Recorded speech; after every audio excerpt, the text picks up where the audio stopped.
할렐루야. 다 같이 마음을 정돈하시고 거룩하신 하나님께 예배 드리겠습니다. 다 같이 기도하겠습니다.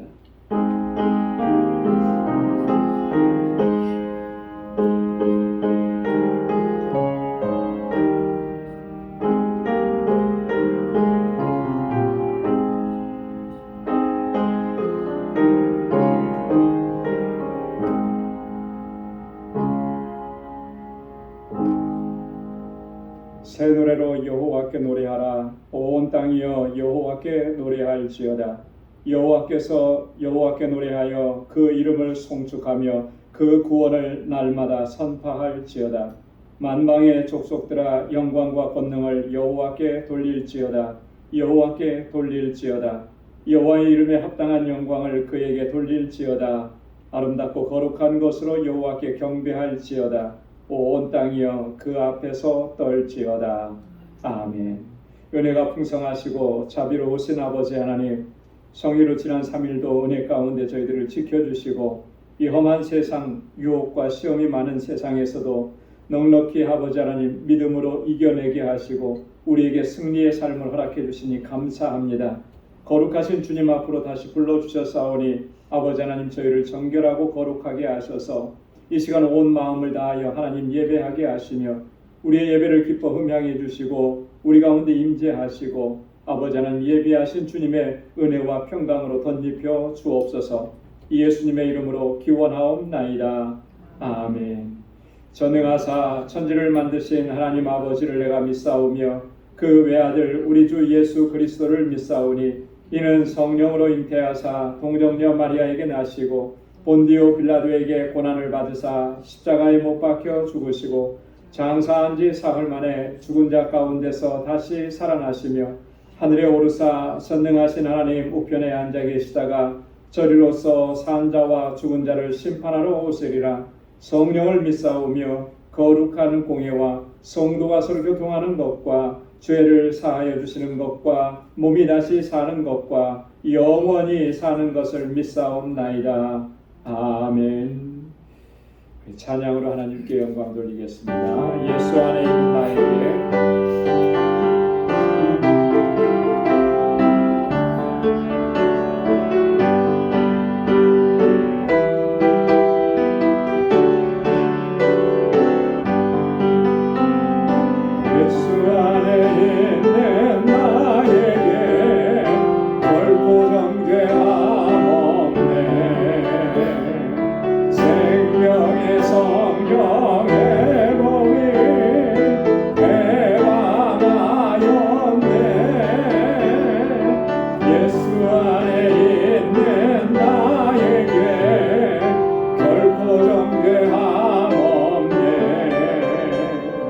생명의 성령의 법이 해방하였네. 예수 예수 오직 예수 예수 예수 오직 예수 사망에서 나를 구원했네. 죄와 사망에서 나를 구원했네. 해방되었네. 해방되었네. 죄와 사망의 법에서 해방되었네. 죄와 사망의 법에서 예수 안에 있는 나에게 결코 정죄함 없네. 생명의 성령의 법이 해방하였네. 예수 안에 있는 나에게 결코 정죄함 없네. 생명의 성령의 법이 해방하였네. 예수 예수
나를 성케하사 주의 일꾼 삼으신 구세주의 넓은 사랑 항상 찬송합니다. 나를 일꾼 삼으신 주 크신 능력 주시오. 언제든지 주 뜻대로 사용하여 주소서. 내게 부어 주시려고 은혜에 비하신 주 그 은혜로 채워주사 능력 있게 하소서. 나를 일꾼 삼으신 주 크신 능력 주시오. 언제든지 주 뜻대로 사용하여 주소서. 죄의 짐을 끌어주신 주의 능력 그도다. 나를 피로 사신 예수 내 맘속에 없소서. 나를 일꾼 삼으신 주 크신 능력 주시오. 언제든지 주 뜻대로 사용하여 주소서. 주여 내게 성령으로 충만하게 채우사 생명수가 강물처럼 흐르게 하옵소서. 나를 일꾼 삼으신 주 크신 능력 주시오. 언제든지 주 뜻대로 사용하여 주소서. 주여 내게 성령으로 충만하게 채우사 생명수가 강물처럼 흐르게 하옵소서. 나를 일꾼 삼으신 주 크신 능력 주시오. 언제든지 주 뜻대로 사용하여 주소서.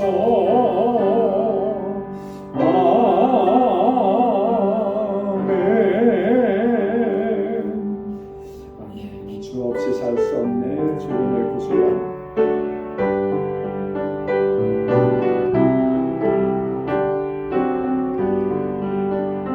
주 없이 살 수 없네. 죄인의 구주여. 그 귀한 몸의 피로 날 구속하시니 구주의 사랑으로 흘리신 보혈이 내 소망 나의 위로 내 영광 됩니다. 주 없이 살 수 없네. 나 혼자 못 서리. 힘없고 부족하며 지혜도 없으니 내 주는 나의 생명 또 나의 힘이라. 주님을 의지하여 지혜를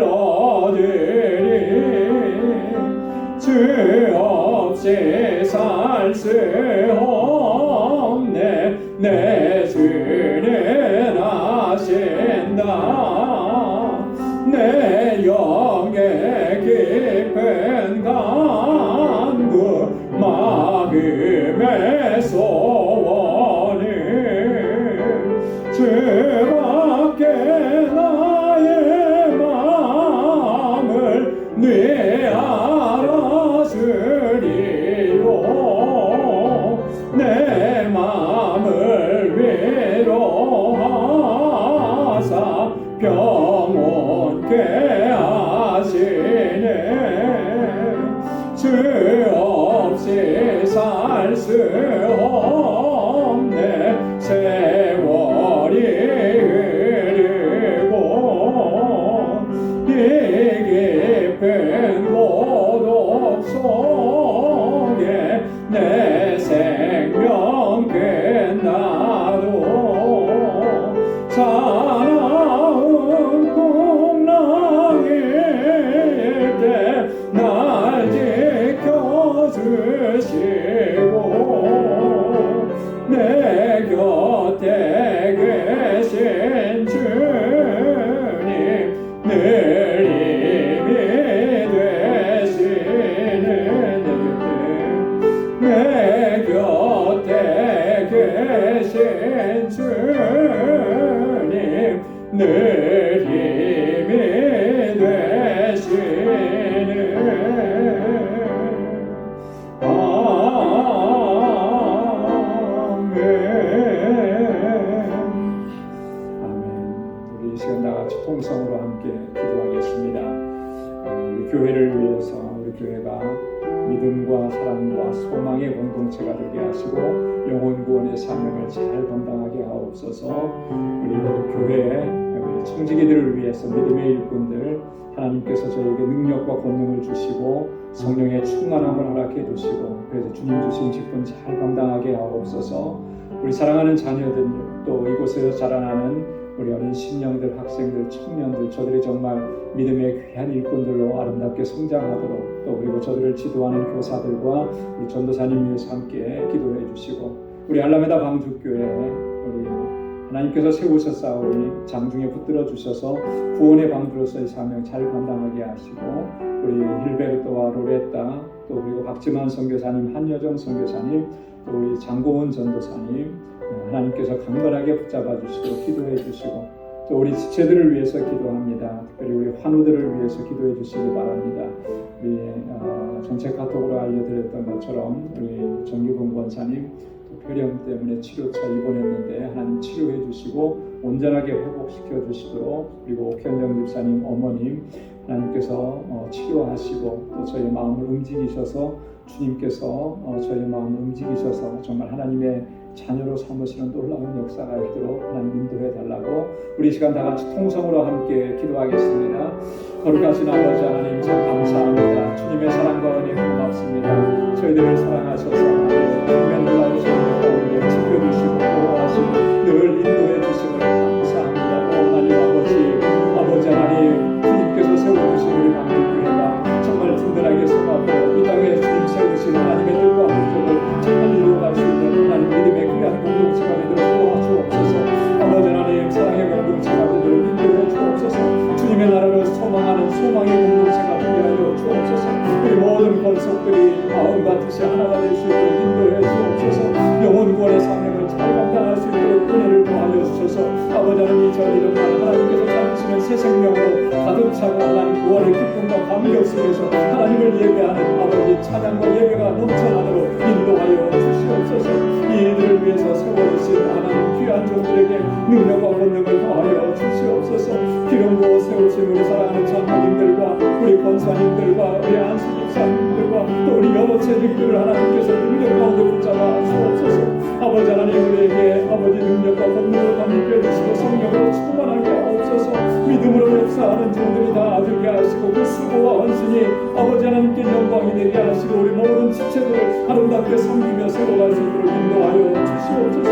하나님 하나님 아버지 우리 사랑하는 자녀손들을 위해서 기도합니다. 저들이 하나님 정말 믿음으로 살고 하나님 잘 경외하게 하옵소서. 허탁한 세상 가운데 아버지 하나님 많은 유혹과 시험이 있는 가운데서 흔들리지 않게 하시고 올곧게 믿음으로 살아가게 하시고 하나님 잘 경외하게 하옵소서. 다윗과 같은 믿음의 사람들이 되게 하여 주옵시고 솔로몬에게 주셨던 지혜를 저들에게 허락하여 주시옵소서. 아버지 하나님 이곳에 아버지 주일학교 예수님과 예물 하나님 기록해 주시고 아버지 하나님 저들이 정말 하나님 모이기에 힘쓰게 하시고 나를 구하게 하옵소서. 우리 교사들과 전도사님 강건하게 붙잡아 주시옵소서. 아버지 하나님 우리 알라메다 방북교회 주님 아버지 귀한 역사 이루어주시고 주님의 몸된 교회 세워주시니 감사합니다. 구원의 방주로 문득 서서 그 지역의 영혼들을 주님께로 인도하는 귀한 사명을 잘 감당하는 아버지 하나님 귀한 방주교회가 되도록 도와주시고 이 일을 위해서 하나님 주의 종들을 세워주셨습니다. 우리 일베르토와 올레타에게 하나님 능력과 권능을 더하여 주옵소서. 함께 협력하게 하신 우리 박지만 선교사님 한희정 선교사님 우리 장로원 자매님 하나님 주여 강건하게 붙잡아 주시고 우리가 협력하여서 하나님의 뜻을 이루어가게 하시고 주님의 몸된 교회를 세우는데 우리 마음과 뜻을 같이 할 수 있도록 인도하여 주옵소서. 10월 1일부터 4일까지 하나님 아버지 하나님 입당 예배와 인직식을 위해서 준비하고 아버지 하나님 계획합니다. 이 모든 일들 하나님께만 영광 돌릴 수 있도록 도와주옵소서. 하나님 아버지 우리 연약한 지체들이 있습니다. 우리 성기봉 권사님 하나님 주의 손으로 만져주시고 주님 치료하여 주시고 온전히 회복시켜 주시고 건강하게 태어날 수 있도록 은혜 허락하여 주옵소서. 우리 어견대 목사님 어머님 아버지께서 하나님 주의 손길로 만져주시고 치료하시며 아버지 하나님 그 영혼까지 만져주셔서 아버지 그 마음의 문이 열리고 주님 앞으로 돌아오는 날을 속히 허락하여 주시옵소서. 아버지 마음의 아픔과 고통과 상처가 있는 심령들마다 하나님의 위로하시는 손길로 함께하여 주옵시고 한량없으신 주의 은혜로 채워주시옵소서. 하나님 오늘도 주님 말씀 앞에 세워주셨사오니 저희들에게 겸비한 마음을 허락해 주시고 주의 말씀으로 인하여서 하나님 우리의 영이 회복되어지고 주님 앞에 다시금 결단할 수 있는 은혜의 시간이 되도록 인도하여 주시옵소서. 모든 것 감사합니다. 모든 영광 아버지 앞에 올려드립니다. 예수님의 이름으로 간절히 기도드리옵나이다. 아멘. 할렐루야. 하나님께서 또 선하신 응답을 허락해 주실 줄로 믿습니다. 오늘 함께 묵상할 하나님 말씀은 에베소서 3장 8절에서 13절까지 말씀입니다. 에베소서 3장 8절에서 13절까지 한 절씩 교독하겠습니다. 모든 성도 중에 지극히 작은 자보다 더 작은 나에게 이 은혜를 주신 것은 측량할 수 없는 그리스도의 풍성을 이방인에게 전하게 하시고 영원부터 만물을 창조하신 하나님 속에 감추었던 비밀의 경륜이 어떠한 것을 드러내게 하셨습니다.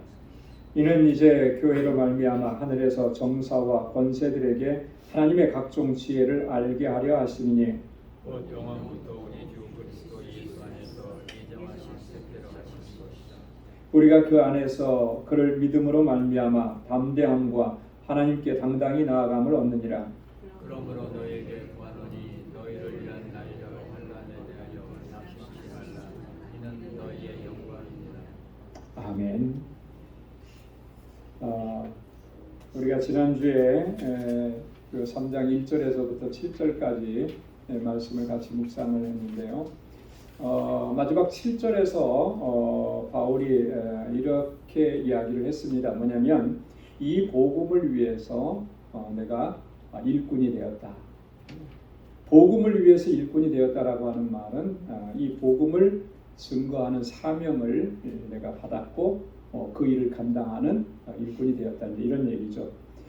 그래서 이 복음의 일꾼이 될 때 하나님께서 나에게 어떻게 역사하셨냐면 능력으로 역사하셨고 그래서 내게 이 사명을 감당할 수 있는 능력을 내게 덧입혀 주셨고 또 은혜의 선물로 이 직분을 내게 허락해 주셨다. 그래서 내가 이렇게 복음의 일꾼이 된 것은 전적인 하나님의 은혜고 선물이다라고 하는 거예요. 이런 고백을 했습니다. 자, 그러면서 이제 이어지는 말씀인데 이어지는 말씀은 크게 두 부분으로 나눠볼 수가 있어요. 그러면 하나님께서 나에게 이런 은혜를 주신 목적이 뭐냐? 왜 이런 은혜를 내게 베풀어 주셨는가? 이제 8절과 9절에서 그것을 설명을 하고요. 그리고 이제 10절부터는 교회를 통해서 역사하시는 하나님의 경륜에 대해서 이야기합니다. 하나님께서 교회를 세워주셨잖아요. 그죠? 바울이 복음을 증거하게 하시고 복음이 증거되는 곳마다 주님의 몸된 교회가 세워졌고, 그래서 그 교회를 세우셔서 그 교회를 통해서 하나님은 어떤 섭리와 역사를 이루어 가시는지 그것을 좀 자세하게 설명을 합니다. 그래서 오늘 이 시간에는 이 두 가지 주제를 기억하면서 우리가 말씀을 한 절씩 보도록 하겠습니다. 자, 8절 말씀에 보면 모든 성도 중에 지극히 작은 자보다 더 작은 자에게 이 은혜를 주신 것은 측량할 수 없는 그리스도의 풍성을 이방에 전하게 하시고, 이 8절 말씀을 한번 보면요, 정말 그 바울의 놀라운 그 위대한 고백이 나오죠, 그죠? 바울이 지금 이렇게 얘기합니다. 모든 성도 중에 지극히 작은 자보다 더 작은 나에게. 이 고백은 정말 바울의 진실한 고백이고 그의 마음의 진실한 마음인 거예요.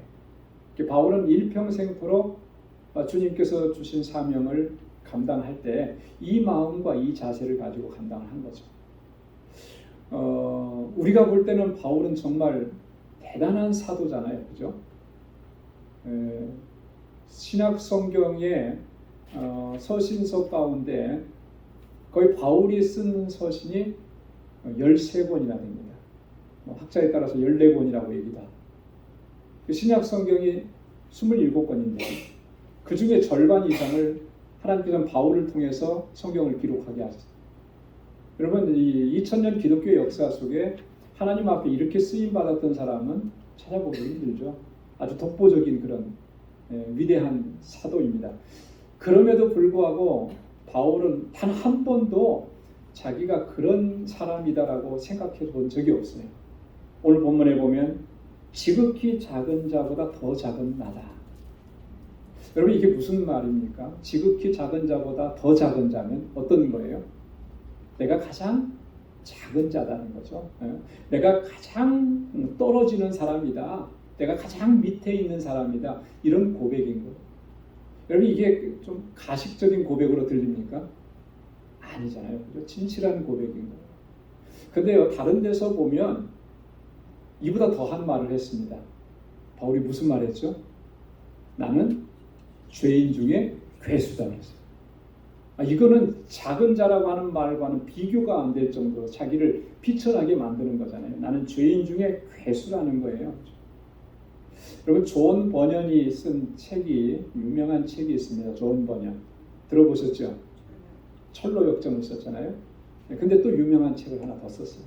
많은 책을 썼는데 또 유명한 그 책이 뭐냐면 죄인 괴수에게 넘치는 은혜라는 책. 바울이 고백했던 그 단어, 그 표현을 그대로 사용했더라고요. 죄인 괴수에게 넘치는 은혜. 존 버년은 바울과 같은 고백을 한 거예요. 내가 바로 죄인이고 내가 괴수다. 그런데 하나님께서 나에게 정말 넘치는 은혜를 허락해 주셨다. 감당할 수 없는 은혜를 허락해 주셨다. 여러분, 이 바울의 자의식, 자기 인식, 자의식을 사실 우리가 정말 본받아야 돼요. 우리가 이 땅에서 어떻게 어떤 직분과 어떤 사명을 맡아서 감당하든지 간에 우리가 이 마음의 중심을 갖지 않으면 하나님께 사실 영광 돌리기가 어렵습니다. 목사라고 하는 직분을 감당할 때 이 마음이 없으면 하나님께 영광 돌릴 수가 없어요. 열심히 일하는 거 좋죠. 뭐 이런저런 일, 성과 많이 이루는 거 좋죠. 하지만 그게 과연 하나님께 영광이 돌려질 수 있겠느냐? 결국 그 일을 통해서 내가 영광을 받으려고 하고 내가 좀 이름이 나려고 하고 이렇게 될 수밖에 없어요. 정말 우리가 가장 낮은 곳에 처하고 내가 정말 죄인 중에 괴수입니다. 이게 진실한 우리의 고백이 될 때 무엇을 하든지 그 일을 통해서 온전히 하나님께 영광을 돌릴 수 있게 되는 줄로 믿습니다. 이게 바울이 그런 마음이었기 때문에 바울이 항상 그 하나님의 풍성한 은혜를 사모한 거예요. 왜요? 나는 죄인 중에 괴수인데, 나는 가장 작은 자인데 은혜 아니면 이거 감당할 수 없다라고 그 마음이 이 안에 있는 거잖아요. 그래서 하나님 은혜 주십시오. 그리고 또 나중에 그렇게 최선을 다해서 사역을 감당하고 나서도 하나님 앞에 고백하는 것은 모든 것이 하나님의 은혜입니다. 이렇게 하나님께 영광을 돌립니다. 그렇게 복음의 사역을 감당했던 거죠. 저와 여러분들도 그렇게 주님께서 주신 이 사명을 잘 감당할 수 있기를 주님의 이름으로 축원합니다. 자, 그런데 이 은혜를 주신 것은, 이 은혜라는 게 뭐겠습니까? 앞에 7절에서 말씀한 거예요. 그죠? 나를 복음의 일꾼으로 삼아주시는 그 은혜. 이 은혜를 주신 것은 목적이 있는데 그 목적이 첫 번째가 뭐냐면 측량할 수 없는 그리스도의 풍성을 이방인에게 전하게 하시는 것이다. 바울은 사실 이방인의 사도로 부름을 받았잖아요. 그죠? 그래서 베드로는 유대인에게, 바울은 이방인에게. 그래서 바울은 이 예루살렘에 들어가서 복음을 증거하는 것이 아니라 이방인의 지역에 가서 1차, 2차, 3차에 걸쳐서 다니면서 복음을 전하고 교회를 세우고 마지막에는 로마까지 가잖아요. 그러니까 이방인에게 복음을 전한 거예요. 근데 이방인에게 뭘 증거하느냐 하면 측량할 수 없는 그리스도의 풍성함이라는 거예요. 그리스도 안에 있는 그리스도의 풍성함은 감히 측량할 수가 없다라고 하는 것이죠. 파악할 수 없고 이해할 수 없고 찾아낼 수 없다라고 하는 그런 말입니다. 여러분, 그리스도의 풍성이라는 게 그게 뭘 얘기하는 걸까요? 그리스도 안에는 뭐가 풍성하게 있는 거죠? 바울이 여기서 얘기하는 그리스도의 풍성이라는 것은 뭘 얘기하는 걸까요? 사랑. 또 뭐가 뭘까요? 그리스도 안에는 뭐가 있죠? 은혜가 있죠. 그 은혜는 무슨 은혜입니까? 구원의 은혜잖아요. 예수 그리스도가 뭐라 그랬죠?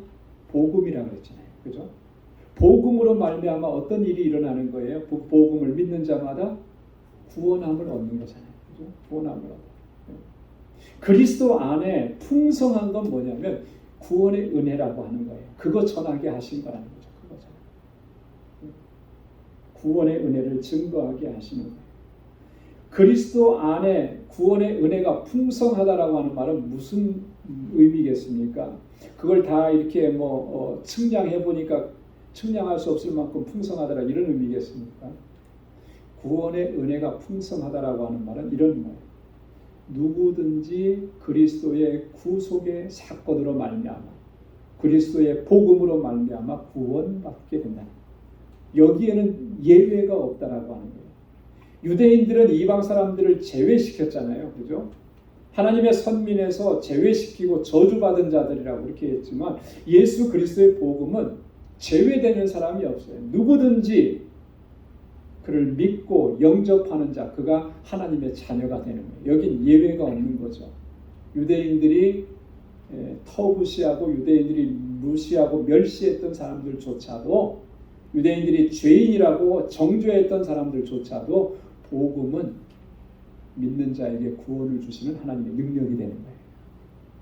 그래서 그리스도의 풍성이라 이렇게 얘기합니다. 그 풍성하심이 오늘 저와 여러분들을 용납해 주셨고 받아주셨고 이렇게 하나님의 자녀가 되게 하신 줄로 믿습니다.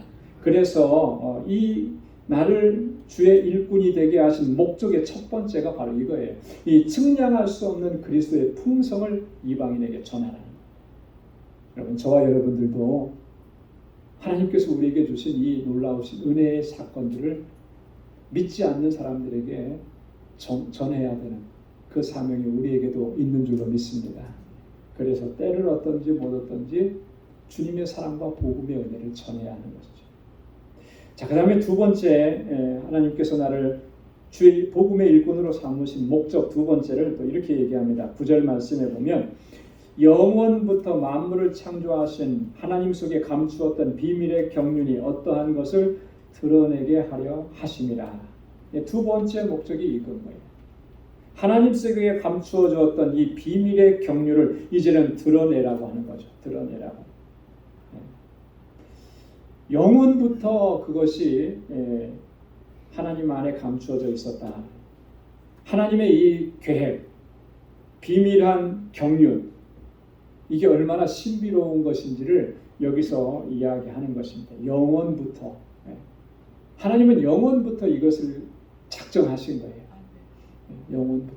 여러분, 영원이라는 말은 어떻게 설명할 수 있을까요? 좀 쉽게 설명하면 영원부터라고 하는 말은 이 말로 좀 바꿔서 얘기하면 될 것 같아요. 창조 이전부터. 그죠? 창조 때부터 이제 시간이 흘러갑니다. 그죠? 이 시간이 정해진, 이 물리적 시간이 정해진 그 이전의 시간들을 영원이라 얘기하는 거예요. 그럼 우리가 측량할 수도 없고 알 수도 없는 거죠. 그때부터 하나님께서는 이 비밀한 경륜을 세워두셨다라고. 그래서 에베소서를 바울이 시작하면서 1장 4절에서 바울이 그렇게 얘기했지 않습니까? 곧 창세전에 그리스도 안에서 우리를 택하사 우리로 사랑 안에서 그 앞에 거룩하고 흠이 없게 하시려고. 할렐루야. 창세전부터 우리를 거룩하고 흠이 없게 하시려고, 우리를 하나님의 그 사랑 안에서 그리스도 안에서 우리를 택해 주셨다. 얼마나 놀라운 일입니까? 이거는 뭐 말로 형용할 수 없는 놀라운 일이에요. 감격스러운 일이에요. 하나님께서 그렇게 역사하신 거예요. 그게 영원부터라고 하는 의미죠. 그 비밀한 경륜, 그 비밀한 일은 뭐겠습니까? 그 비밀한 일이라고 하는 것은 바로 앞부분에서 지난주에 우리가 살펴봤던 거에서 설명을 한번 했어요. 다시 한번 우리가 기억해 보면 6절 말씀에 보면 그 비밀한 경륜이라는 것이 이런 겁니다. 이는 이방인들이 복음으로 말미암아 그리스도 예수 안에서 함께 후사가 되고 함께 지체가 되고 함께 약속에 참여하는 자가 됨이라. 할렐루야. 이방인들이 복음으로 말미암아 예수 그리스도로 말미암아 그리스도 안에서 어떤 존재가 된다는 거예요? 함께하는 후사가 되고 함께하는 지체가 되고 함께 약속에 참여하는 자가 되었다라고. 이게 하나님께서 세워주신 비밀한 경륜이에요. 그것을 이제는 바울을 통해서 만방 가운데 드러나게 하신, 이게 하나님께서 나를 복음의 일꾼으로 삼으신 목적이었다라고 바울이 이렇게 고백하는 것입니다. 바울에게만 이런 사명을 주셨겠습니까? 우리 모두에게도 이런 사명을 주신 거예요. 그래서 이 말씀을 우리가 기억하면서 우리의 삶의 현장에 나아가서 이 하나님의 놀라우신 비밀의 경륜을 증거하고 선포하고, 그래서 하나님께서 택하신 영혼들을 주님께로 돌아오게 하는 이 사명을 우리가 최선을 다해서 힘을 다해서 감당해야 할 줄로 믿습니다. 자, 그 다음에 두 번째 부분에 보면 10절부터 13절까지는 교회를 통해서 역사하시는 하나님의 경륜이다, 그렇게 제목을 붙여봤거든요. 자, 10절에 보면 이렇게 얘기합니다. 이는 이제 교회로 말미암아 하늘에서 정사와 권세들에게 하나님의 각종 지혜를 알게 하려 하심이니. 이제는 무엇으로 말미암아? 교회로 말미암아. 자, 바울을 통해서 하나님의 비밀한 경륜이 드러나게 하셨다면, 자, 이제는 어떻게 하신다는 거예요? 교회로 말미암아.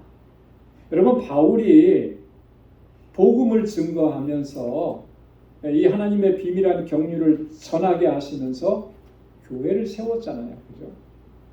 믿음으로 응답한 사람들이 모여서 주님의 몸된 교회를 세운 거예요. 그래서 이제부터는 그 교회를 통해서 이 하나님의 놀라우신 섭리와 역사를 증거하게 하신 거죠. 유대인과 이방인들은 물론이거니와 오늘 본문에 보니까 뭐라 그랬습니까? 하늘의 정사와 권세들에게도 하나님의 각종 지혜를 알게 하셨다. 하늘에 있는 정사와 권세, 누구를 가리키는 걸까요? 하늘에 있는 정사와 권세, 천사들을 가리키는 거죠. 그들에게도 하나님의 지혜를 알리셨다라고 하는 거예요. 여러분이 천사들이 우리 찬송가 가사에 보면 제가 정확하게 기억은 안 나는데 찬송가 가사에 우리가 자주 부르는 찬송가 그런 기억이 있어요. 천사들도 그리스도의 고난을 통해서 우리가 구원받게 하시는 하나님의 놀라우신 섭리, 그 그리스도의 고난을 알기를 원한다. 그런 가사였어요. 그럼 기억나세요? 지금 갑자기 생각나서 정확한 가사를 제가 못 옮기겠는데 한번 나중에 찾아볼게요. 그리스도의 그 구속의 사건을 통해서, 그 비밀스러운 구속의 사건을 통해서 우리 죄인을 구속하신 이 일들은 천사들도 그것을 알기를 원한다. 하나님께서 그렇게 놀랍게 역사하신 거예요. 이제 그 일을 누구를 통해서? 교회를 통해서. 여러분, 교회를 통해서라고 하는 것은 다른 말로 얘기하면 저와 여러분들을 통해서인 거예요. 모든 믿음의 사람들을 통해서 그 일을 알리기를 원하셨다. 그렇게 말씀을 하신 겁니다. 이 하나님의 각종 지혜라고 하는 것은 측량할 수 없는 하나님의 지혜, 능력, 그리고 역사하심을 이야기하는 거죠. 이 모든 하나님의 섭리들을 알리셨다라고 하는 거예요. 자, 그 다음에 11절에 보면 곧 영원부터 우리 주 그리스도 예수 안에서 예정하신 뜻대로 하신 것이라. 다시 한번 강조하죠. 언제부터요? 영원부터. 이 모든 일들이 그때 상황에 따라서 만들어지고 그때 계획되어지고 실행되어졌던 것이 아니라 이미 이 세상을 창조하시기 이전부터 하나님의 계획 안에 다 있었더라고요. 여러분, 우리가 살아가는 이 세상 속에서 그런 일들이 있습니까? 어떤 일을 시작하기도 전에 그 일의 마지막까지를 다 계획해 놓는 일. 사실 이런 일은 불가능하죠. 그죠? 우리의 어떤 지혜라든지 또 우리가 처해 있는 시간과 공간에 이런 제약이 분명히 있습니다. 그렇기 때문에 이런 일은 사실 인간 세계에서는 불가능한 일입니다. 이 일은 오직 하나님만 하실 수 있는 일이죠. 하나님의 계획은 그런 것입니다. 하나님의 경륜은 영원부터예요. 자, 그런데 우리 주 그리스도 예수 안에서 예정하신 대로 하신 것입니다. 하나님께서 다 이렇게 예정해 놓으시고 정하시고 그리스도를 통해서 이제 그 역사를 이루어 가십니다. 근데 이 모든 것들이 다 하나님의 목적대로, 하나님의 뜻대로 행하시고 이루어지는 일들이라고 하는 거예요. 에베소 1장 11절에 보면 모든 일을 그 마음의 원대로 역사하시는 자의 뜻을 따라 우리가 예정을 입어 그 안에서 기업이 되었으니, 바울이 이렇게 선언했습니다. 자, 모든 일은 누구의 뜻대로 되는 거라고요? 하나님의 뜻대로 되는 거죠. 그죠? 하나님의 뜻대로. 그래서 역사하시는 거예요. 그 하나님의 뜻에 따라서 우리가 예정을 입었고 그 안에서 기업이 되었다.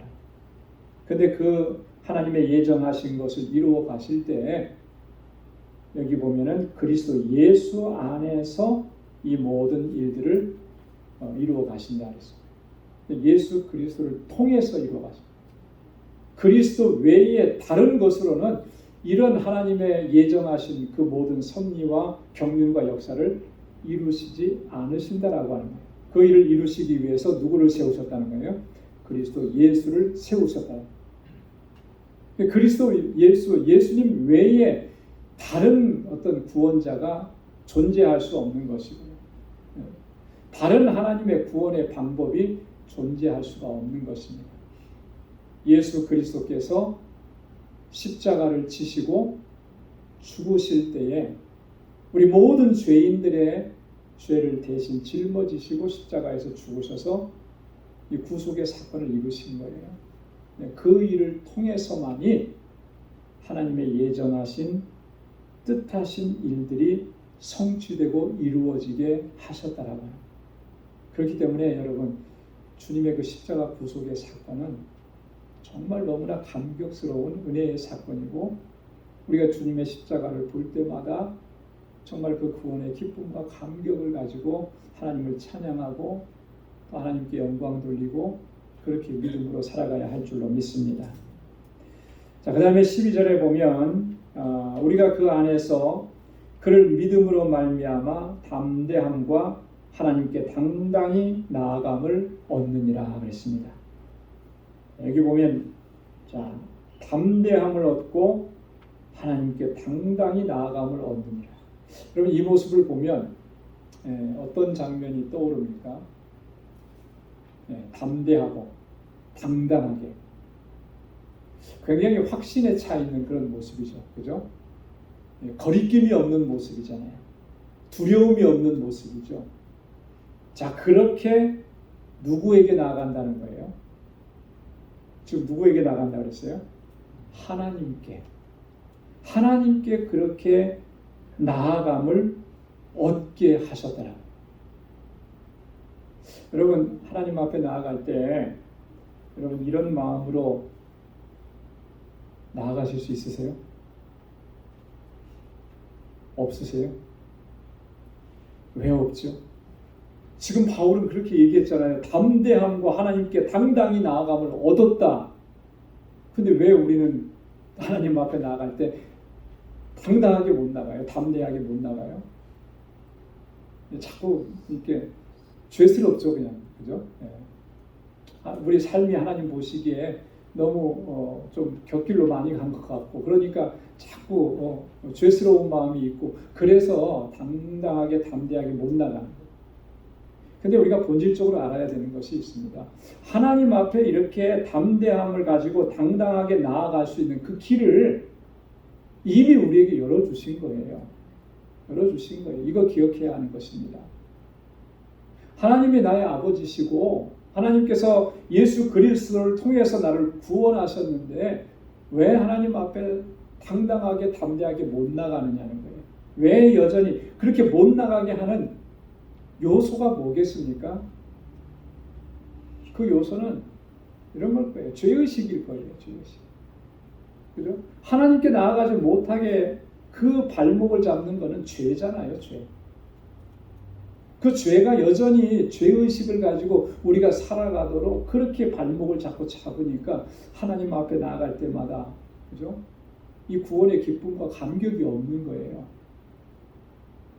여전히 내가 연약한 모습만 보이고 그래서 내가 여전히 죄악 가운데 쓰러지고 넘어지고 실패하고 이랬던 모습만 보이니까 하나님 앞에 늘 부끄러운 마음만 있는 거죠. 그러나 본질적으로 하나님은 하나님께 당당하게 나아오도록 그 길을 열어주셨다라고 하는 거예요. 그게 뭐냐면 여러분 이런 것입니다. 이 앞에 보면은 앞에 먼저 이렇게 이 앞에 있는 말씀 우리가 잘 봐야 돼요. 우리가 이렇게 담대하고 당당하게 하나님 앞에 나아갈 수 있는 것은 우리가 그 안에서 그를 믿음으로 말미암아. 할렐루야. 그 안에서 누구 안에서예요? 그리스도 안에서, 예수 그리스도 안에서. 예수 그리스도 안이라고 하는 것은 그리스도의 구속의 사건, 그것으로 말미암아. 그를 믿음으로 말미암아 그랬잖아요. 우리가 예수 그리스도의 구속의 사건, 나를 위해서 주님이 십자가에 달려 돌아가시고 죽으셨다는 거, 이거 믿잖아요. 자, 그렇게 해서 우리가 어떻게 되었습니까? 내 모든 죄가 사해지고 내 모든 죄가 용서함을 받았지 않습니까? 그리스도와 함께 우리가 다시 살리심을 얻었잖아요. 그 전에는 어떻게 됐다 그랬죠? 에베소서 2장 1절에 보면 허물과 죄로 죽었던 우리. 자, 그런데 에베소서 2장 4절 5절에 보니까 긍휼에 풍성하신 하나님이 우리를 사랑하신 그 큰 사랑을 인하여 허물로 죽은 우리를 그리스도와 함께 살리셨고 너희가 은혜로 구원을 얻은 것이라. 할렐루야. 그리스도와 함께 우리를 살려주셨어요. 전에는 허물과 죄로 죽었었는데 그리고 은혜로 구원을 얻게 하신 거예요. 자, 그러니까 그렇게 하셔서 우리에게 허락해 주신 게 뭐예요? 담대함을 얻게 하셔. 하나님께 당당히 나아감을 얻게 하셨다. 여러분, 이 구원의 은혜를 경험한 사람들은, 그 구원의 은혜 가운데 살아가는 사람은 이런 신앙적인 확신, 또 이 죄에 대한 자유로움을 갖고 우리가 담대하게 믿음의 길을 걸어가야 할 줄로 믿습니다. 우리가 하나님 앞에 담대하게 당당하게 나아갈 수 있는 것은 내가 잘났고 내가 뭐 유능하고 내가 열심히 했고 이게 아니라 죄의 문제를 해결함 받았기 때문에 그런 거예요. 죄의 문제를 해결함 받았기 때문에. 그렇기 때문에 하나님 앞에 부끄러움 없이 담대하게 나아가는 거예요. 그런 믿음의 확신이 우리 안에 있어야 할 줄로 믿습니다. 여러분, 죄의 문제가 해결됐잖아요. 바울이 로마서 8장 1절에서 뭐라고 얘기했습니까? 그러므로 이제 그리스도 예수 안에 있는 자에게는 뭐가 없다고요? 결코 정죄함이 없다. 내가 그리스도 예수 안에 있는데 누가 나를 정죄합니까? 정죄하는 건 뭐예요? 죄가 있다고 정죄하는 거잖아요. 그죠? 너는 죄인이야 그러잖아요. 이게 정죄인데 정죄할 수가 없어요. 왜? 내가 그리스도 예수 안에 있으니까. 그러니까 여러분, 정말 내가 그리스도 예수 주님의 그 십자가 구속의 사건으로 내가 구원받았음을 확신한다면 누가 뭐래도 사탄이 뭐라고 와서, 그죠? 사탄이 욥을 하나님 앞에 고소하면서 얼마나 정죄합니까? 요즘에 우리가 욥 기서를 새벽마다 읽는데 욥의 세 친구들이 욥에게 찾아와서 얼마나 정죄합니까? 그 정죄하는 것 때문에 욥이 사실 고통스럽고 괴롭기도 했지만 그의 마음이 흔들리지 않아요. 왜 그렇습니까? 하나님의 은혜를 아니까. 우리도 마찬가지예요. 물론 내가 부족해서 연약해서 하나님의 뜻대로 순종하지 못하고 살고 그래서 때로는 사람들이 손가락질하기도 하죠. 그러나 본질적으로 주님께서는 우리의 모든 죄를 사해 주셨기 때문에 여러분, 그렇게 내가 연약함 때문에 쓰러졌던 부분들은 다시 주님께서 이렇게 세워주시는 것이고 나를 바로 세워가는 것이지, 그 일로 인해서 내가 정말 자포자기하고 주저앉고 좌절하고 낙심하고 이렇게 되어서는 안 된다라고 하는 것이죠. 왜요? 하나님 앞에 담대함을 가지고 당당히 나아갈 수 있는 그 길을 열어주셨는데 왜 우리가 여전히 죄의식을 가지고 살아가는 거예요? 로마서 8장 33절 34절에서도 바울이 또 그렇게 얘기했지 않습니까? 누가 능히 하나님의 택하신 자를 송사하리요? 누가 정죄하리요? 송사할 수 없어요. 정죄할 수 없습니다. 사단이 와서 욥을 그렇게 정죄해서도 하나님께서 그 정죄하는 거 받아주셨습니까? 안 받아주시는 거예요. 그건 내가 인정하는 의인이라는 거죠. 우리도 마찬가지인 거예요. 우리가 그리스도 안에 있으면 하나님께서 인정해 주시는데 누가 송사합니까? 여러분, 그 법원에도 보면 그렇잖아요.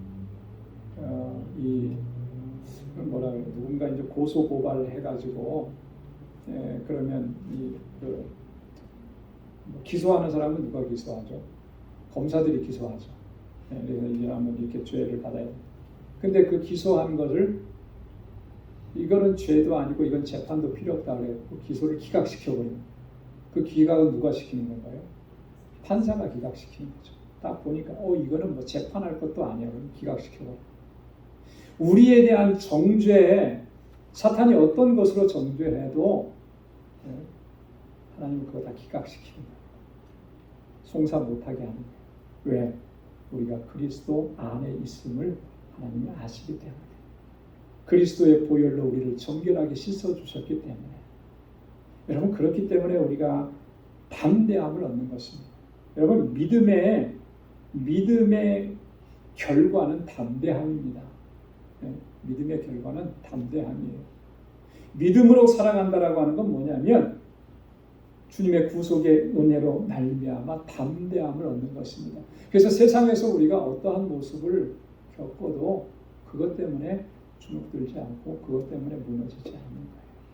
아무리 세상 사람들 보기에 우리 믿는 사람들이 교회가 비참해 보이고 비천해 보인다 할지라도 우리 자신은 비천한 존재가 아닌 거죠.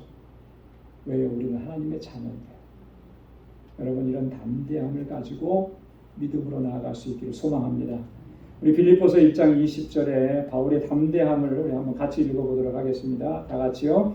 나의 간절한 기대와 소망을 따라 아무 일에든지 부끄럽지 아니하고 오직 전과 같이 이제도 온전히 담대하여 살든지 죽든지 내 몸에서 그리스도가 존귀히 되게 하려 하나니 이는 내게 사는 것이 그리스도니 죽는 것도 유익함이니라.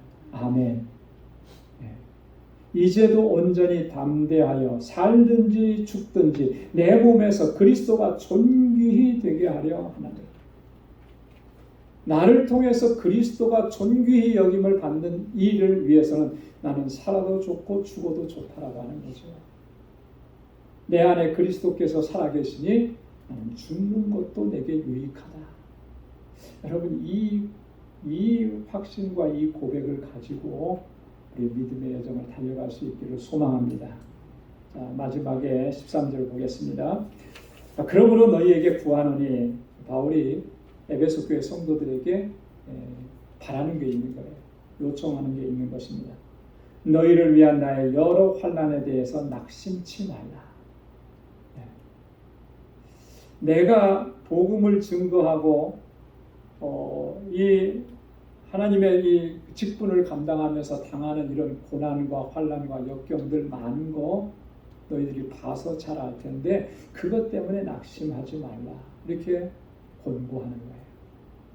사실 이런 바울의 언급을 볼 때 그런 분들이 좀 있었던 것 같아요. 왜냐하면 믿음이 연약한 분들 가운데서는 그렇죠. 바울이 옥에 갇히고 핍박을 받고 하나님의 능력으로 역사하는 줄 알았는데 바울을 통해서 기적과 놀라운 역사가 일어난 것 같은데 그런데 어떻게 그런 분이 저렇게 옥에 갇히지? 그러면 이 복음의 힘은 뭔가? 복음은 이렇게 약한 것인가? 뭐 이렇게 연약한 마음을 갖는 사람이 생겨날 수도 있는 거예요. 그죠?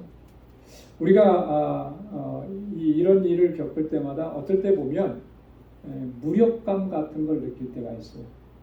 그렇게 하나님의 종으로 쓰임 받았던 사람이 그렇게 그 나라에 가서 정말 헌신적으로 모든 걸 다 바쳤는데 오히려 그 사람들에 의해서 배신을 당하고 옥에 갇히고 핍박을 받고 죽을 뻔한 그런 위기를 겪는 것. 이런 일들이 세상 속에 많잖아요. 그죠? 특별히 공산주의 국가에 가서 복음을 전하는 우리 선교사님들 사이. 정말 그 나라를 위해서 구제도 하고 뭐 다 했는데 딱 하나 꼬투리 잡아서 그 사람을 죽이려고. 우리 캐나다의 이면수 목사님. 그렇죠? 수십 년 동안 북한의 동포들을 위해서 그렇게 정말 찾아가서 그들을 구제하고 그렇게 했는데 하나 딱 꼬투리 잡아가지고 얼마나 뭐 거의 죽다시피 하고 겨우겨우 정말 하나님의 은혜 가운데 살아왔잖아요. 자, 이런 일들을 보면은 사실 믿음이 약하면 좀 낙심하게 되는 거죠. 왜 하나님께서 끝까지 안 붙잡아 주시고 왜 저런 고난을 당하게 하시고 왜 저런 어려움을 당하게 하시는가. 낙심하기도 하는 거예요. 사실 예수님의 제자들도 크게 낙심을 했었죠. 똑같은 경험을 한 거예요. 3년 동안 예수님을 따라다니면서 예수님이 능력으로 역사하시는 거 다 봤잖아요. 그죠? 예수님이 얼마나 놀라운 기적을 행하셨는지 다 봤죠. 그런데 마지막에는 힘 한 번 써보지 못하고 십자가에 달려 돌아가시고 죽으시는.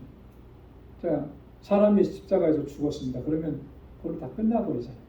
이제 우리는 끝났다고 생각하는 거예요. 그 다음부터 몰려오는 게 뭐예요? 나도 저렇게 죽을 수 있겠구나. 두려움이 몰려오는 거죠. 자, 그래서 요한복음 20장 19절에 보면 예수님이 십자가에 달려 돌아가시고 그 3일 동안은 제자들이 꼭꼭 숨어버린 겁니다. 로마의 이 군병들이 이 당시의 종교 지도자들이 찾아와서 우리까지도 죽일까 봐 두려운 거예요. 그래서 제자들이 유대인들을 두려워하여 그 모이는 곳에 문들을 닫았더니 그랬거든요. 두려움이 있고 낙심하게 됩니다. 마태복음, 누가복음 같은 경우는 이 제자들이 다 어디로 가냐면요, 갈릴리로 다 돌아가요. 자기 고향으로 다 돌아가는 거예요. 왜 돌아갑니까? 예수님은 분명히 예루살렘을 떠나지 말라 그랬는데 낙심이 되니까 그런 거죠. 이런 게 있을 수 있는 거예요. 그래서 바울이 뭐라고 얘기합니까? 이 내가 환난을 당하고 옥에 갇혔다고 해도 여러분 낙심하지 마십시오. 왜 낙심치 말아야 되느냐? 이는 너희의 영광이니라. 내가 지금 이렇게 복음을 증거하다가 옥에 갇히게 된 거, 이거 하나님의 뜻과 섭리 안에서 있는 일이고 이게 교회의 영광이 되는 일이다. 이런 희생과 이런 죽음과 이런 헌신 때문에 새로운 생명이, 영원한 생명을 얻게 되는 역사가 일어나는 일이다라고 하는 거죠. 여러분, 교회는 그런 것 같아요. 2000년 기독교 역사와 우리 한국 교회의 역사를 보면 교회는요, 교회가 어떤 물질적으로 뭔가를 많이 가졌기 때문에 교회가 든든하게 서고 왕성해지는 그런 거 아닙니다. 교회는 어려움과 환난과 핍박이 있을 때 더 견고하고 순결하게 서가는 줄 믿습니다. 그래서 교회를 하나님 세워가실 때 참 굉장히 역설적이에요. 왜냐하면 수많은 사람들이 순교의 피를 흘리고 헌신의 피를 흘립니다. 그 순교와 헌신과 희생의 피 위에 하나님의 교회가 세워집니다. 왜 그렇게 세워져 갈까요? 예수님이 그렇게 하셨기 때문에. 예수님께서 십자가에서 달려 돌아가셨기 때문에, 그 죽으심으로 말미암아 죄인들을 구원하시는 길을 열어주셨기 때문에, 그 죄인들이, 구원받은 죄인들이 모여있는 교회도 하나님께서 그렇게 세워가시는 겁니다. 그래서 우리가 교회 안에서 어떤 어려운 문제들을 대면할 때도 있어요. 직면하게 될 때도 있습니다. 그것 때문에 낙심할 이유는 없어요. 그렇죠? 외부적인 어떤 핍박과 박해가 있어서 그래서 교회가 어려워질 수도 있고요. 내부적인 이런 일들로 인해서 교회가 어려워질 수도 있죠. 그것 때문에 우리가 낙심할 이유가 없어요. 그 일 때문에 더 기도하게 하시고, 그 일 때문에 더 헌신하게 하시고, 그 일로 인해서 하나님께서 교회를 더 든든하게 세워가시는, 이게 하나님의 섭리고 역사인 줄로 믿습니다. 그래서 더 많이 기도해야 하는 것이고, 우리 한 사람 한 사람이 정말 헌신의 자리에 서야 되는 것이고 희생의 자리에 서야 되는 것이고, 그럴 때 우리 교회가 하나님의 역사와 섭리 가운데에서 든든하게 서가고 하나님께서 영광 받으시는 교회가 될 줄로 믿습니다. 저와 여러분들이 하나님 앞에 다 그렇게 쓰임받는 귀한 종들이 될 수 있기를 주님의 이름으로 축원합니다. 기도하겠습니다. 하나님 아버지, 감사합니다. 오늘 이 저녁에도 저희들을 사랑하셔서 하나님 주님을 찬양하게 하시고 하나님께 예배하게 하시고 오늘도 하나님의 귀한 말씀을 우리에게 들려주셔서 고맙습니다. 오 하나님 아버지, 주님의 주시는 은혜, 이 구원의 기쁨과 감격을 단 한순간도 놓치지 않도록 인도하여 주옵소서. 나의 모든 죄를 사하시고 하나님 나를 정죄하지 않으시고 하나님의 백성으로 삼으시고 의로운 백성으로 삼아주셔서 그 은혜 가운데 살아가게 하셨사오니 하나님 담대함을 가지고 믿음으로 나아갈 수 있도록 도와주옵소서. 하나님 주님의 몸된 교회와 이 땅의 하나님 나라 건설을 위해서 우리의 모든 것을 주님께 드릴 수 있는 우리 모두가 되게 하여 주옵시고 우리 광주교회가 정말 하나님께서 보시기에 아름다운 모습으로 든든하게 서갈 수 있도록 은혜 베풀어 주옵소서. 이제는 우리 주 예수 그리스도의 무한하신 은혜와 하나님 아버지의 크고 놀라우신 사랑과 성령의 위로 교통 충만하심의 역사가 하나님의 뜻대로 순종하며 주님의 영광을 위해서 살아가기로 결단하는 우리 모든 주의 종들에게 또 저희들의 가정과 직장과 생업의 터전 위에 이제로부터 영원까지 함께 하시기를 간절히 축원하옵나이다. 아멘.